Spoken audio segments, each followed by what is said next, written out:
अरे कहाँ हमारे रहते हैं जी महाराज, लड़ गए पूरा एकदम धड़ाक दे।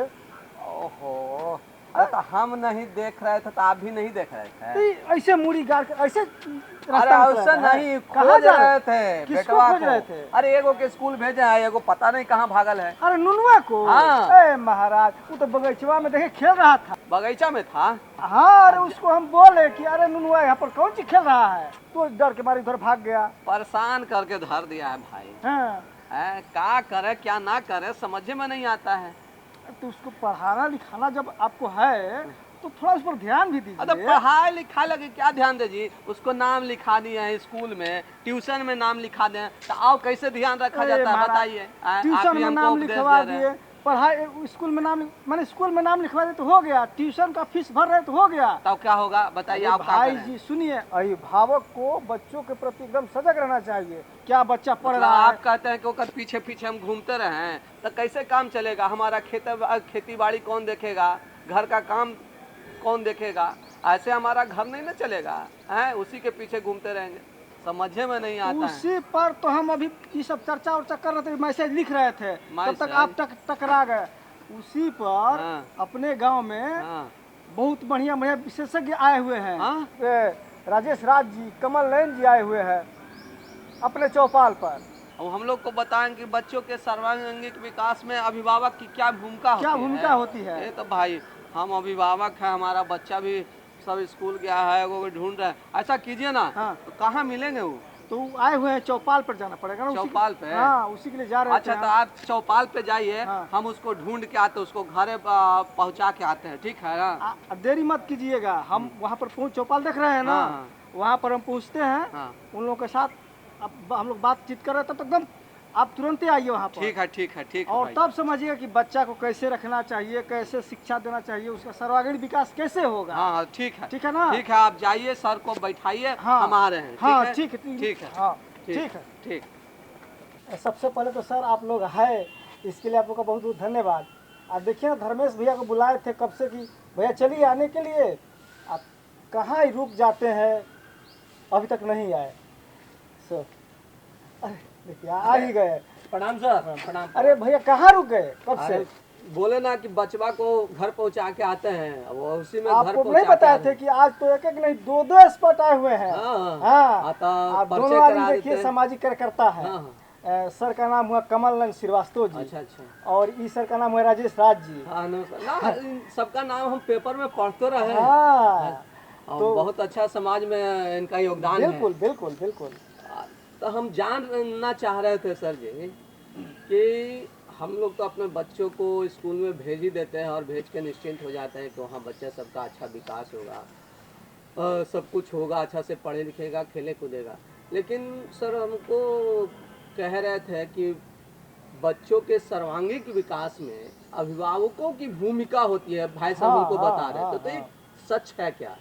देखिए, सबसे बड़ी बात है कि बच्चा को स्कूल अगर आप भेजते हैं तो उस पर ध्यान देना होगा। खुद भी बच्चा को आप बोलते हैं कि सुबह में उठ जाइए, तो सुबह में खुद भी उठना पड़ेगा। आप सिर्फ बच्चे को कह दीजिएगा कि सुबह में उठना है, पढ़ना ज़रूरी है, स्कूल जाना ज़रूरी है, ऐसे काम नहीं चलेगा। खुद भी बच्चों के साथ में सुबह में उठिए, उसकी तैयारी करवाइए, उसको स्कूल भेजने जाइए। और कभी तो कभी उसके जो होमवर्क मिलते हैं, स्कूल से जो टास्क मिलता है, उस टास्क में बैठ के मदद भी कीजिए और बनाइए। तब बच्चों को लगेगा कि हमारे पिताजी पढ़ाई पे क्यों ध्यान दे रहे हैं। इसका मतलब कि बहुत बड़ा इम्पोर्टेंट चीज़ है, ये महत्वपूर्ण चीज़ है, इसको पढ़ना ज़रूरी है। अगर सिर्फ कह देने से काम चल जाता तो ये कुछ नहीं होगा। कहना नहीं, करना होगा बच्चों के साथ। अच्छा। सबसे पहले तो रुकिए सर, हम सबसे पहले ये हम जानेंगे कि बच्चों में जो सर्वांगीण विकास है, तो ये सर्वांगीण विकास है क्या सर? मतलब कि कैसे कैसे इसमें प्रक्रियाएं होती हैं? हाँ, सर्वांगीण विकास किसको कहते हैं बताइए। बच्चों के जीवन के हर क्षेत्र का, हर अंग का उसका विकास, हर क्षेत्र का, शरीर का, उस पर पर्यावरण के असर का, शिक्षा के असर का, परिवार का, समाज का, सब मिला के सर्वांगीण होता है, सब मिला के। सब मिला के होता है उसका चहुमुखी विकास। जिसको कहिए चहुमुखी। मतलब बच्चों के अंदर जो चहुमुखी विकास होता है पहले उसी को होता सर्वांगीण कहते हैं। पहले होता था कि अभिभावकगण गुरुशाला में जाके गुरुजनों को सौंप देते थे बच्चों का जी भार, जी जी और वे माता पिता की भूमिका का निर्वाह करते थे। और अब है कि बदली ही परिस्थिति में जहाँ संयुक्त परिवार टूट रहे हैं, अब एकांकी परिवार का बोलबाला है। बच्चा भी बाध्य किया जा रहा है आज कि तुम अपने बारे में सोचो, कैसे बढ़ना है, कैसे नौकरी पा लेनी है। जीवन का लक्ष्य बदल गया है। पहले था कि उसके व्यक्तित्व का विकास, खेल का विकास, संगीत का विकास, साहित्य का विकास, अब यह बौना हो गया, सिकुड़ते एकांगी स्तर पर आ गया है। सर सबसे पहले हम ये जानेंगे और एक बात कि हम जब बच्चा मान लीजिए कि गर्भ से बाहर आता है तो उसके बाद से मतलब कि 0 उम्र से लेकर हम लगभग कितने उम्र तक बच्चों में विशेष करके ध्यान देना चाहिए इस बात को लेकर?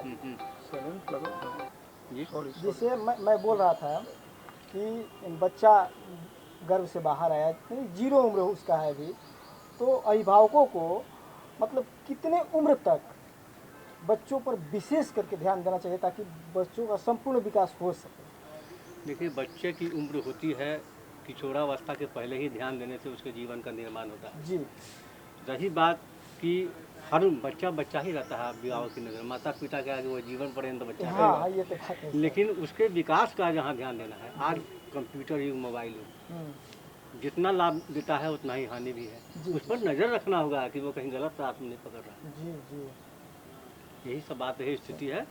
और बच्चा जो है मिट्टी का लोना होता है, जैसे ढालिए कुम्हार की तरह वो चाक में बन जाता है। बन जाता और उसके जो जब वह जन्म लेता है है। जी तो जाति धर्म और का कोई असर नहीं होता है, वो किसी जाति में नहीं आता है, धर्म में नहीं आता है।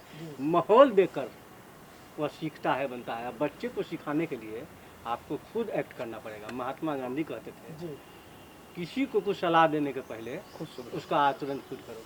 सिगरेट बच्चे नहीं पिए तो उसके लिए ज़रूरी है कि मैं नहीं पीऊँ। जी सही बात है। यदि वो लंगोटा पहनते थे तो खुद कहते थे कम कपड़ा पहनो, तो खुद लंगोटा पहनते थे। ये आचरण दिखाना होगा, दिखाना होगा। सही है। आज गांधी इसी का नंबर है कि जो किसी को कहते थे पहले करके दिखाते थे। मतलब कि सर आप कहना चाह रहे हैं कि आप जो बच्चों में देखना चाहते हैं वो खुद में करना वो होगा। खुद में पहले अपने आप को अपनाना पड़ेगा, वो खुद कार्य करना पड़ेगा जैसा हम बच्चे को बनना चाहते हैं, देखना चाहते हैं। सही। सर हम जानना चाहते हैं बच्चों के सर्वांगीण विकास में सांस्कृतिक का क्या महत्व है, ये उसका क्या योगदान है? देखिए, सांस्कृतिक का जो विकास है जो थेरेपी का काम करता है। अगर कोई बच्चा म्यूजिक या किसी साज से जुड़ा हुआ है तो जो बात लंबी लंबी बातों में या स्टोरी में कहता है वो कम शब्दों में या कम गानों में अपनी प्रतिभा का वो परिचय दे सकता है और कई ऐसे बातें को कह सकता है उसके माध्यम से। दूसरी बात हो गई कि जब भी बच्चा अगर सांस्कृतिक से जुड़ा है या किसी साहित्य से जुड़ा है तो उसका गलत रुझान कम होता है और हमेशा भले वो कुछ ना करे चाहे ना करे, लाइफ में कुछ करे चाहे ना करे, लेकिन लाइफ में वो कभी भी गलत काम या गलत चीज़ों का बादशाह नहीं बनता है। वो सांस्कृतिक और साहित्य का ही बादशाह होता है और इसके माध्यम से वो अपने जीवन तो जीता ही है, साथ साथ में उसके नाम से उसके पहचान बनती है, उसके आसपास पड़ोस उसके मोहल्ले जाने जाते हैं कि फलना साहित्यकार है, फलना संगीतकार है जी जी या फलना में वादक है वो। जी सर, कई बार देखा जाता है गांव घर में कि मतलब कि ऐसे ऐसे अभिभावक हैं कि मान लीजिए कि कोई बच्चा अगर चाह रहा है कि मैं अपना रुचि खेल में रखूँ, हाँ, लेकिन ज़बरदस्ती उस पर प्रेशर डाला जाता है अभिभावक के हाथ में कि ये खेल में ना जाए, तो क्या ये उचित है सर? देखिए, ये कहीं से उचित नहीं। जी, बच्चा जिस क्षेत्र जा रहा है उस क्षेत्र में जाने देना चाहिए, जिस क्षेत्र में उसका रुचि है। हाँ, लेकिन देखिए गार्जियन भी होता है, गार्जियन भी नाप लेता है कि हमारा बच्चा का ये क्षेत्र नहीं जा सकता, नहीं जा सकता है। ये उतना शरीर का उसका विकास नहीं है, इसका मानसिक विकास तेज है, तो कहीं नहीं इसको हम किसी और तरफ भेजें। थोड़ी सी इसमें है, लेकिन ज़्यादातर बच्चों की जो बात होती है कि हमको डॉक्टर नहीं बनना है, हमको इंजीनियर नहीं बनना है, हमको चित्रकार ही बनना है, तो उस क्षेत्र में ही भेजना चाहिए। और गार्जियन को चाहिए क्या कि जो सबसे बड़े चित्रकार हैं, सबसे बड़े साहित्यकार हैं या सबसे बड़े कोई जिस क्षेत्र के हैं उस क्षेत्र के महापुरुषों की कहानी, स्टोरी उनको पहले ला के दे कि वो जो डॉक्टर बने तो डॉक्टर बनने में उनकी कितनी मेहनत हुई, और वो कुछ नहीं थे, गरीबी के असर से गुजर रहे थे।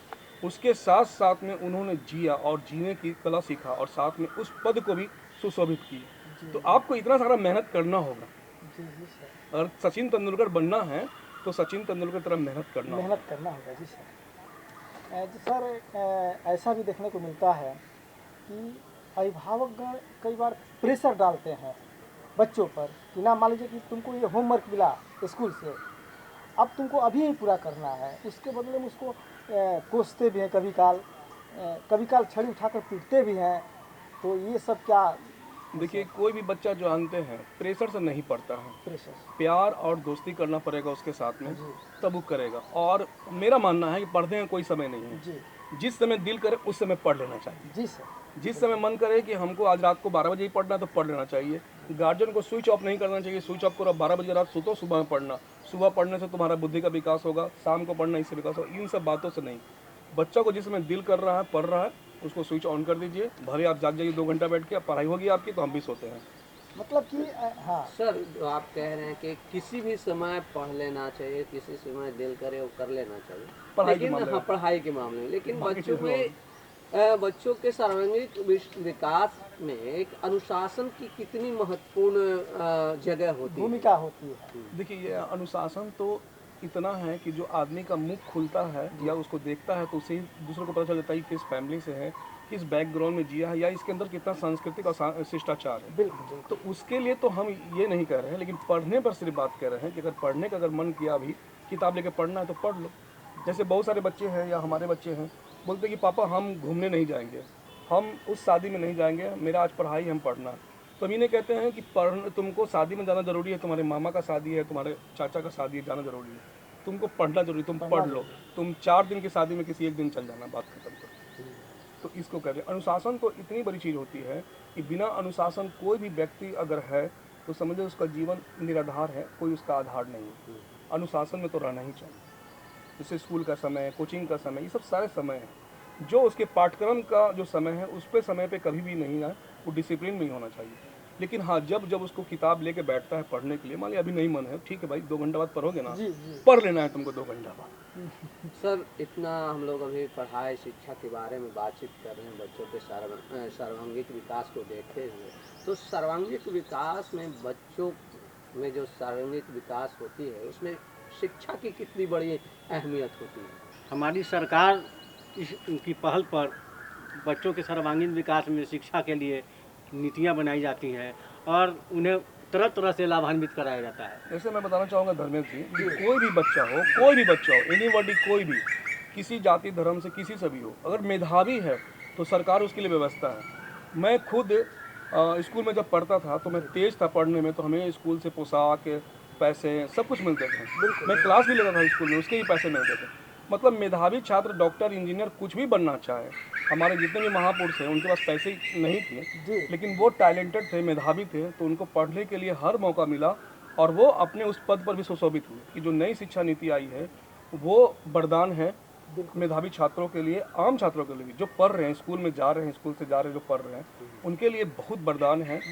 अगर आहिस्ता आहिस्ता वो मैट्रिक इंटर तक भी निकल जाता है तो 4 लाख तक की लोन मिल रही है, तो शिक्षा ऋण मिल रही है। और वो भी आपको जानकारी होनी चाहिए कि वो भी बिना ऋण का, बिना सूद का। हाँ, वाह। अच्छा सर, मान लीजिए हम तो अभी वार्तालाप कर ही रहे हैं, इसमें भी अगर हम लोग से कुछ छूटा होगा, जैसे अभिभावक के प्रति या बच्चों के प्रति, तो वो सर अपने से आप बताएं हम लोग को। बच्चों के सर्वांगीण विकास में परिवार का, घर का शुरू से ही महत्व रहता है। जी जन्म से जब बच्चा जन्म लेता है उसी समय से उसकी भूमिका शुरू हो जाती है। बच्चे हमेशा सीखना चाहते हैं, नई चीज़ सीखना चाहते हैं। और अभी जो वैज्ञानिक युग है, हर क्षण बदल रहा है, तो इसमें नई से नई तकनीक की जानकारी लेना चाहती है। हमारी सरकार की योजना है, जी हर हाथ में मोबाइल आया, बच्चे भी मोबाइल खेलने लगे बिल्कुल बिल्कुल और आज दुनिया उनकी मुट्ठी में है। बिल्कुल। जहाँ चाहो उसमें जानकारी प्राप्त करो। यह जानकारी का युग है, सूचना का युग है। तो बच्चों का चारों तरफ क्षेत्र खुला हुआ है, जहाँ चाहें वे अब रोजगार के लिए किसी पर आश्रित नहीं, दुनिया को रोजगार देने की स्थिति में है। हाँ। सरकार हमारी यही चाहती है कि हमारे बच्चे रोजगार सृजित करें, न कि रोजगार के लिए उधर भटकें। इसके लिए बहुत सारी योजनाएं सरकार चला रही है। अभी तो सर देखा गया कि जब हमारे बीच कोरोना का लहर था तो बच्चों के शैक्षणिक कार्य रुके नहीं, अब तो मोबाइल से- पाठशाला हाँ। उसका रुके नहीं, तो उसको मोबाइल के माध्यम से ऑनलाइन भी माध्यम। शिक्षा दिया गया। तो ये बच्चों के सर्वांगीण विकास में इंटरनेट की क्या भूमिका हो सकती है?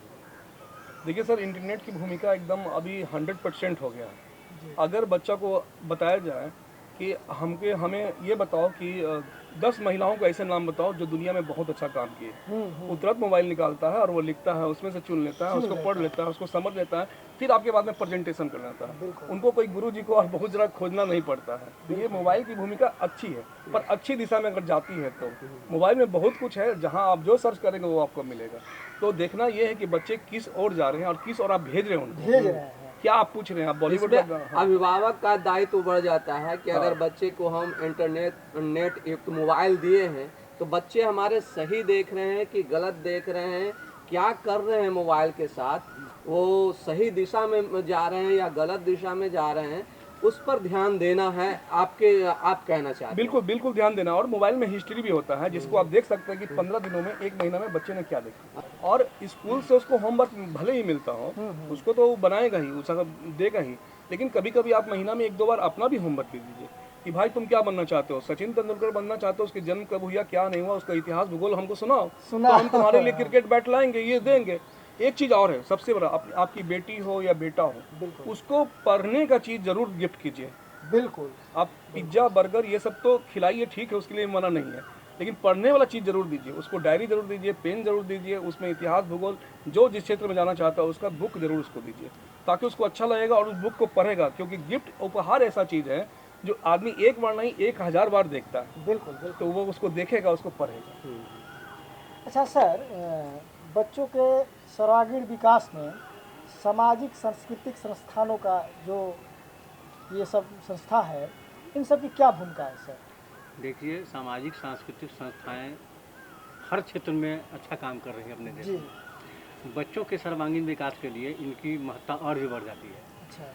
समय समय पर कार्यशाला, विभिन्न प्रतियोगिताओं का आयोजन करके बच्चों में जागरण पैदा कर सकती है सामाजिक संस्थाएं, और बहुत हद तक कर भी रही है। देखिए, हम लोग बहुत सारी संस्थाएं हैं जिनको मैं जानता हूं, जो समय समय पर गांव घर में या किसी टोली में जाकर के वर्कशॉप लगाते हैं। इसमें या तो नाटक का प्रशिक्षण, पेंटिंग का प्रशिक्षण, सिलाई का प्रशिक्षण, ये सब दिया जाता है, और वो भी निःशुल्क होता है। सरकार उसके लिए मदद करती है। तो जिसमें क्या होता है, उसकी गर्मी की छुट्टी या स्कूल की जो अन्य छुट्टियां होती है, उस छुट्टी में उसका फायदा उठाते हैं। बिल्कुल। और उनका विकास होता है कि ताकि वो जो घर के जो सामाने हैं, कुछ ब्रेस्टेज सामान है जिसको फेंक देते हैं, शादी कार्ड हो गया, कचरा का डब्बा हो गया, उन डब्बों से खिलौना का निर्माण करना या उसको बनाना या मिट्टी के बर्तन बनाना, ये सारे क्ले मॉडलिंग में जो आते हैं, इसको वो सीखते हैं, ताकि उनके दिमाग में आता है कि दुनिया की कोई भी चीज़ खराब नहीं होती है, उसको अच्छा से अच्छा किया जा सकता है। और हर व्यक्ति के अंदर हुनर है। बिल्कुल बिल्कुल सर, बच्चों के सर्वांगीण विकास में एक अभिभावक बच्चों को कैसा मनोरंजन प्रदान करे? देखिए, पहले बहुत सारा मनोरंजन होता था कि हम लोग आपस में खेलते थे, गाना, म्यूजिक, कविता, पाठ। तो एक दिन क्यों नहीं करें कि फैमिली ही बैठ जाए हम लोग आपस में। घर में 4 लोग जरूर होते हैं, बिल्कुल। और चारों लोग उन्हीं सब्जेक्ट पर बात करें जो बच्चा चाह रहा है। बच्चा चाह रहा है तो उन्हीं सब्जेक्ट पर बोले कि चलो भाई, आप गांधी जी के बारे में बताइए, तो आप सुभाष चंद्र बोस के बारे में बताइए, तो आप डॉक्टर फन्ना के बारे में बताइए, तो ये उनके बारे में बताएं। तो इस तरह से उनका विकास होगा, बौद्धिक क्षमता होगा, और अगले बार फिर उसको रिपीट करना कि इसमें कौन कौन सवाल हुआ था। बिल्कुल। तो एक बहुत मज़ा आएगा और मज़े से वो खेलेगा। क्योंकि अभी बच्चे के काम में हो गया, पहले था कि गुरुजी को स्कूल में चले गए और वो अब पढ़ना है तो पढ़ना है, रटना है। अभी कोई भी काम बच्चा जो है बिना मज़ा लिए नहीं करता है। तो अगर कोई मज़ेदार टीचर या मज़ेदार लोग हैं या मज़े से ले रहे हैं उसको, तो बड़े मज़े से दिमाग में भी आता है और हमेशा उसको याद हो जाता है। मतलब सर, आपका कहने का सारा चीज़ का मतलब यही है कि किसी भी तरह से बच्चों को तनाव या प्रेशर नहीं देना एकदम नहीं। वो जैसे चाह रहा है पढ़ने के लिए, जैसे चाह रहा है अपना विकास करने के लिए, उसी दिशा में हाँ उसको मतलब कि प्रोत्साहित करना, और मोड़ना भी है तो प्यार से उसको मोड़ना, प्यार से मोड़ना। दोनों बात बता दें, देखिए ये गलत है और ये सही है। अब तुम बताओ किधर चलना है। बिल्कुल। देखिए, बदलते परिवेश में संयुक्त परिवार जब टूट रहे हैं, बच्चों पर भी बहुत बड़ा दबाव पड़ा है।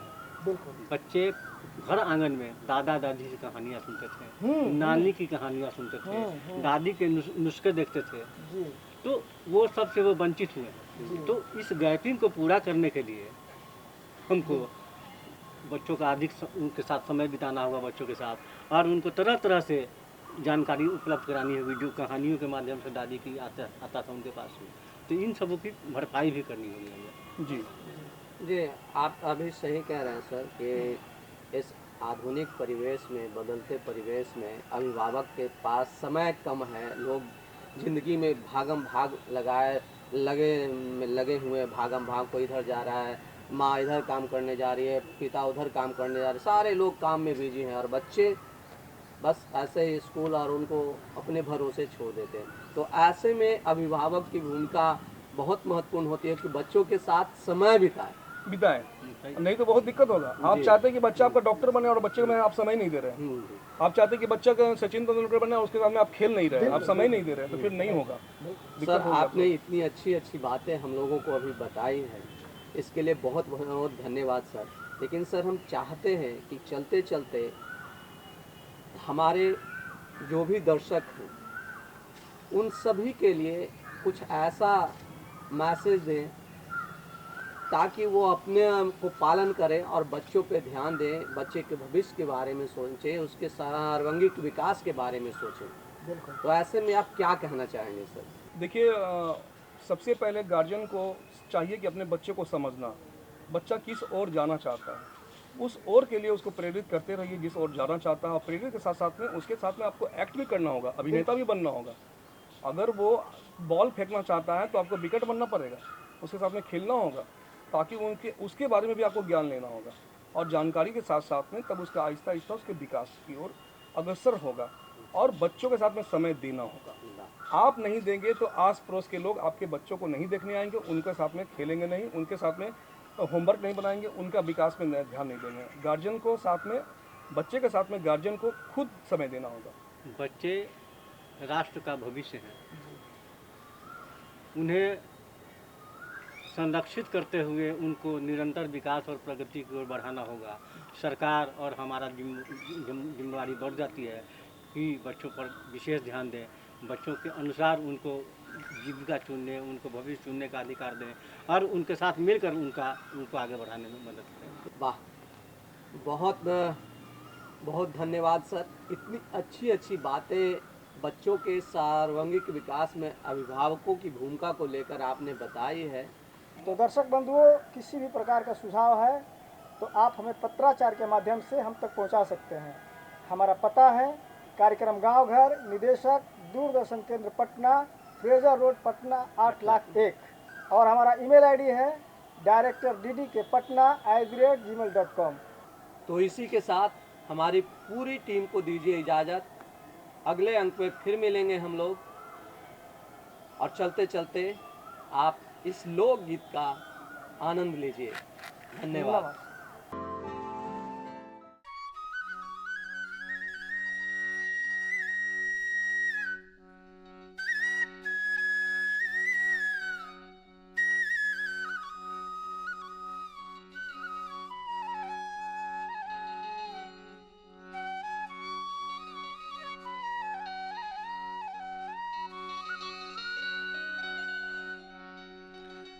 अरे ताहू बानिहारिन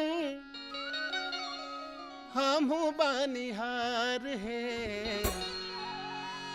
अरे चलो चलो गोरिया नदिया के पार है, चलो चलो गोरिया नदिया के पार है। ताहू बानिहारिन, ताहू बानिहारिन हमहू बानिहार हैं। चलो चलो गोरिया नदिया के पार है, चलो चलो गोरिया नदिया के पार है।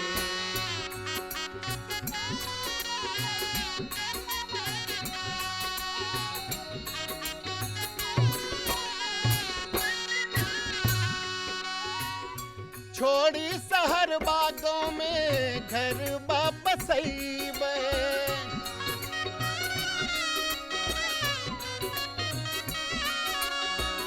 छोड़ी महलिया दहिया मटिया लगई बे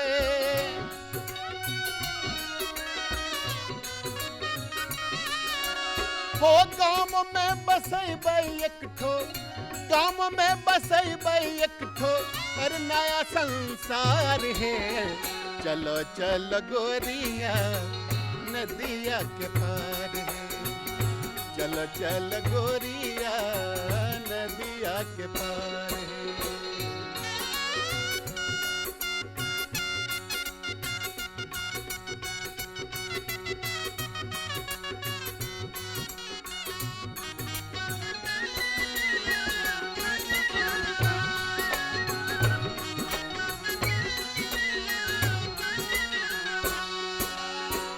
गहुम धान दलहन तेलहन उख उपजैबे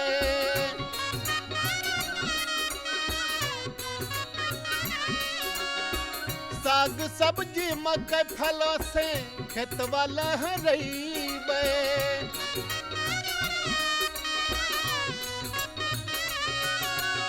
हे गाय भैंस पोसी गाय भैंस पोसी बहैबे दूध के धार है चलो चल गोरिया नदिया के पार है चलो चल गोरिया नदिया के पार है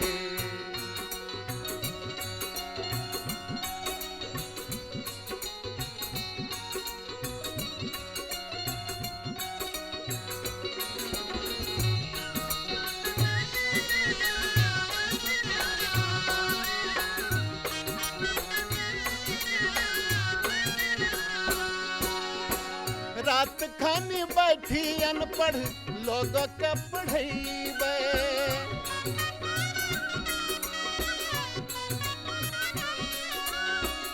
देशों के खातिर अपनो मथबो चढ़ैबे